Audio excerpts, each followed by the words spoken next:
Welcome to smart world पीके। मेरा नाम है शाहिद गफूर और आज से हम स्टार्ट कर रहे हैं एडोब इलस्ट्रेटर। जी हाँ, आज है हमारी एडोब इलस्ट्रेटर की क्लास नंबर 1, जिसका टाइटल है main interface of Adobe Illustrator. आज की क्लास में हम एडोब इलस्ट्रेटर के मेन इंटरफेस को डिस्कस करेंगे। एडोब इलस्ट्रेटर के मेन इंटरफेस को डिस्कस करने से पहले मैं एडोब इलस्ट्रेटर के हवाले से आपको कुछ बताना चाहूँगा।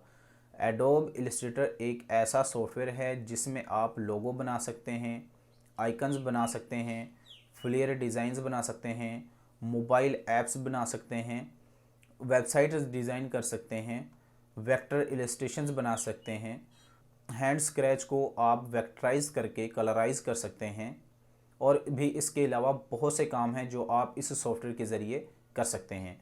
और सबसे जो अहम है वो ये है कि आप इस सॉफ्टवेयर को सीख के पैसे कमा सकते हैं। ऑनलाइन आप पैसे कमा सकते हैं। ऑनलाइन पैसे कमाने के लिए ज़ाहिरी बात है आपको इस सॉफ्टवेयर को सीखना होगा। जब आप इस सॉफ्टवेयर को सीख लेंगे तो ऑनलाइन पैसे कमा सकते हैं। जैसे कि कुछ वेबसाइट्स हैं जिनमें फाइवर है, गुरु है, अपवर्क है, फ्रीलांस फ्रीलांस है, 99 डिज़ाइंस है और इसके अलावा और भी बहुत सी वेबसाइट्स हैं जहां पर आप इस सॉफ्टवेयर को सीख के पैसे कमा सकते हैं। मैं आपको ये यकीन दिलाता हूँ कि ये कोर्स आपके लिए बहुत मुफीद होगा। अगर आप वेक्टर इलस्ट्रेशन सीखना चाहते हैं तो ये कोर्स आपके लिए है। अब हम बात कर लेते हैं इंटरफेस की। अब सवाल ये बनता है कि इंटरफेस क्या है। इंटरफेस, व्हाट इज़ इंटरफेस, कि इंटरफेस क्या है। जब कभी आप किसी भी सॉफ्टवेयर की एप्लीकेशन को ओपन करें, जो शक्ल सूरत उसकी ज़ाहिर हो, उसे हम कहते हैं इंटरफेस। कुछ लोग तो सॉफ्टवेयर का इंटरफेस देख के ही डर जाते हैं। आपने बिल्कुल नहीं डरना, क्योंकि मैं आपको बहुत ही आसान और अच्छे तरीके से आपको ये सॉफ्टवेयर समझाने वाला हूँ ताकि आप बिल्कुल भी परेशान ना हों। इसका सॉफ्टवेयर बहुत आसान है, बिल्कुल भी नहीं घबराना आपने। तो सबसे पहले मैं यहाँ पर अपने इस सॉफ्टवेयर को ओपन कर लेता हूँ। यहाँ पर ये मेरे पास एडोब इलस्ट्रेटर 2021 है। मैं इस सॉफ्टवेयर को यहाँ से ओपन कर रहा हूँ। ये देखें, आपने भी इसको डाउनलोड करके इंस्टॉल कर लेना है और जब आप इंस्टॉल कर लेंगे आपके पास इसकी एप्लीकेशन इस तरह से आ जाएगी। आपने इसको ओपन कर लेना है। जैसे ही हम इस सॉफ्टवेयर को ओपन करेंगे हमारे सामने ये सॉफ्टवेयर की पहली विंडो ओपन होगी। यहाँ से अभी के लिए मैं क्रिएट न्यू कर रहा हूँ। जैसे ही मैंने क्रिएट न्यू पे क्लिक किया, यहाँ पर ये डॉक्यूमेंट की कुछ सेटिंग्स आ गई हैं। इनको मैं आने वाली क्लासेस में समझाऊंगा। अभी के लिए मैं सिर्फ यहाँ से क्रिएट न्यू कर रहा हूँ, ठीक है। अब जैसे ही मैं क्रिएट न्यू पे क्लिक करूँगा तो ये मैं रिडायरेक्ट हो जाऊँगा मेन इंटरफेस पे। और ये है एडोब इलस्ट्रेटर का मेन इंटरफेस। ये है वो शक्ल इस सॉफ्टवेयर की जब आप कोई भी डॉक्यूमेंट चूज़ करके क्रिएट करते हैं तो ये ज़ाहिर होती है। इसे हम कहते हैं मेन इंटरफेस। तो यहाँ पर आप देख सकते हैं इस मेन इंटरफेस में यहाँ पर कुछ बटन्स हैं, कुछ मेन्यू बटन्स लगे हुए हैं। यहाँ पर सबसे पहले एक बटन है हमारे पास फाइल का मेन्यू है। यहाँ पे एडिट का मेन्यू है, ऑब्जेक्ट है, टाइप है, सिलेक्ट है, इफ़ेक्ट है, व्यू है, विंडोज़ है, हेल्प है। और उसके अलावा अगर आप बिल्कुल राइट साइड पे देखें तो यहाँ पर ये 3 एक्शन बटन्स हैं। ये सबसे पहले वाला बटन है। इसके ऊपर अगर आप माउस के कर्सर को लेके जाते हैं तो यहाँ पे इसका नाम लिखा हुआ आ जाता है कि इसकी मदद से आप अपने डॉक्यूमेंट को क्लोज़ कर सकते हैं।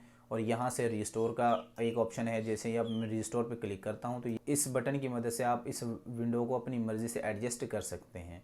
उसके बाद ये जो तीसरा बटन है ये मिनिमाइज़ का है। जैसे ही मैं यहाँ पर क्लिक करता हूँ आप देखते हैं कि हमारी ये जो सॉफ्टवेयर का मेन इंटरफेस है, यानी कि ये जो विंडो है ये टास्क बार में आ गई है। अब यहाँ से इसको दोबारा ओपन कर सकते हैं।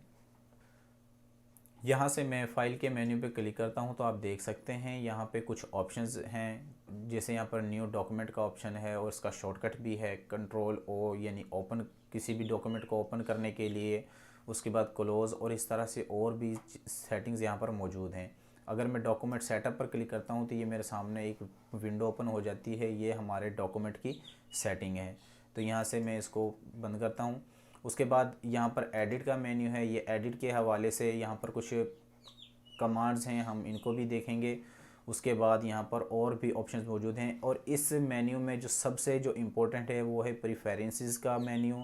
यहाँ से अगर मैं जनरल पर क्लिक करता हूँ तो आप देख सकते हैं ये जनरल सेटिंग है हमारे इस सॉफ्टवेयर की। अगर हम बात करें सिलेक्शन और एंकर डिस्प्ले की तो ये हमारे पास ये सेटिंग्स हैं। अगर हम टाइप के हवाले से बात करें तो टाइप के हवाले से हमारे पास ये सेटिंग्स हैं। अगर हम बात करें यूनिट्स की तो यूनिट्स के हवाले से ये कुछ सेटिंग्स हैं। इसी तरह से गाइड एंड ग्रिड्स की यहाँ पर कुछ सेटिंग्स हैं। स्मार्ट गाइड्स की सेटिंग्स हैं। उसके बाद हाइफिनेशंस हैं, प्लगइन्स एंड स्क्रैच डिस्क हैं, यूज़र इंटरफेस है। ये देखें जो आपका यूज़र इंटरफेस है, आप यहाँ से इसका कलर भी चेंज कर सकते हैं। इसके अलावा और भी यहाँ पे बहुत से ऑप्शंस मौजूद हैं, इनको हम इंशाल्लाह आने वाली क्लासेस में देखेंगे। उसके बाद हमारे पास ये एक मेन्यू है ऑब्जेक्ट का। ऑब्जेक्ट के मेन्यू में ऑब्जेक्ट के हवाले से कुछ सेटिंग्स हैं। इसी तरह से टाइप का एक मेन्यू है। टाइप के मेन्यू में यहाँ पर हमारे पास फ़ॉन्ट्स के मेन्यू मौजूद हैं। यहाँ से हम अपनी मर्ज़ी का कोई भी फ़ॉन्ट चूज़ कर सकते हैं। इसी तरह से हम अपने फ़ॉन्ट्स को यहाँ से कोई भी साइज़ दे सकते हैं और भी यहाँ पर मज़ीद सेटिंग्स मौजूद हैं। इसी तरह से यहाँ पर एक ऑप्शन है सिलेक्ट का, ये हमारे ऑब्जेक्ट के हवाले से सिलेक्शन के लिए है। इसी तरह से यहाँ पे एक इफ़ेक्ट का मेन्यू मौजूद है और ये बहुत इम्पोर्टेंट है, इसको हम आने वाली क्लासेस में देखेंगे।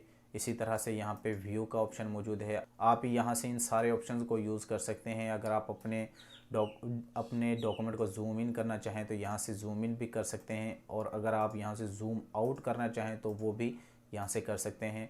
इसके अलावा व्यू के मेन्यू में और भी बहुत से ऑप्शंस मौजूद हैं, आप इनको इस्तेमाल में ला सकते हैं।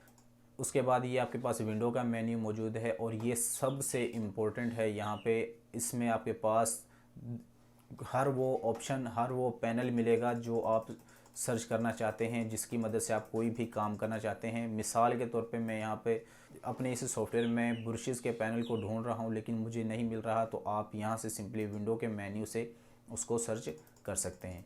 ये देखें यहाँ पर ये ब्रशेस का पैनल मेरे पास मौजूद है। जैसे मैं यहाँ पे क्लिक करूँगा मेरे सामने ये ब्रशेस इस तरह से ओपन हो जाएंगे।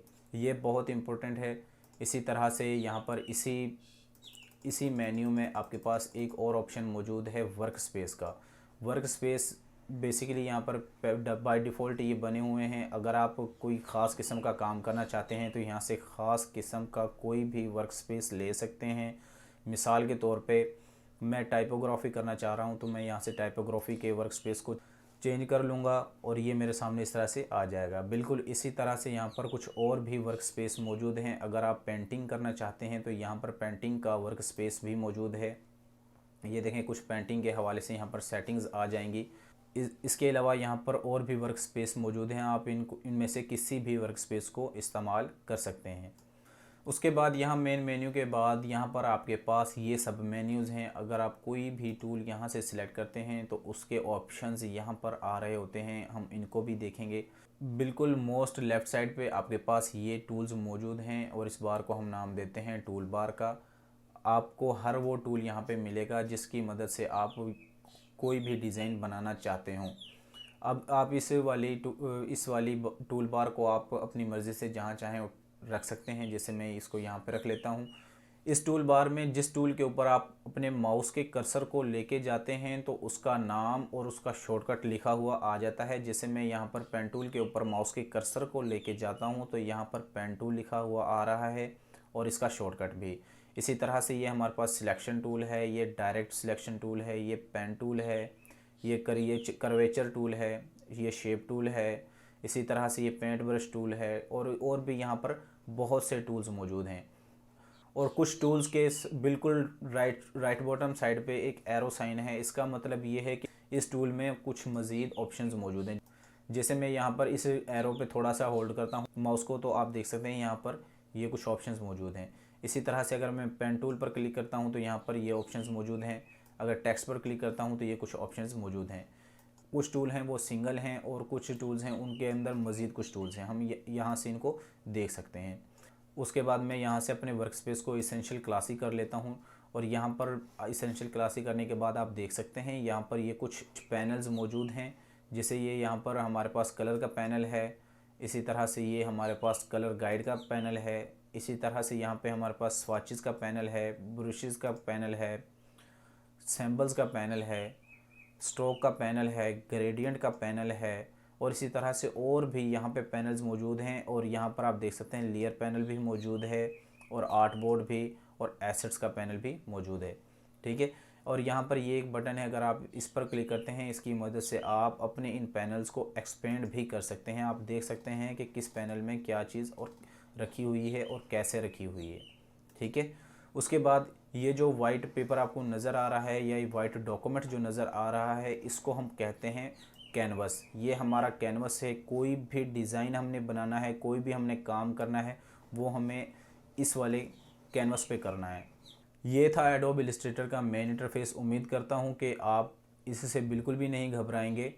तो आज की क्लास में इतना ही। अगर आपको ये वीडियो पसंद आई हो तो लाइक करें, कमेंट करें, शेयर करें, और अगर अभी तक आपने मेरे चैनल को सब्सक्राइब नहीं किया तो सब्सक्राइब कर लें, क्योंकि भाई यहाँ पर मैं आपको बहुत से कोर्सेज सिखाने वाला हूँ बिल्कुल फ्री। तो जल्दी से चैनल को सब्सक्राइब करें। Thank you.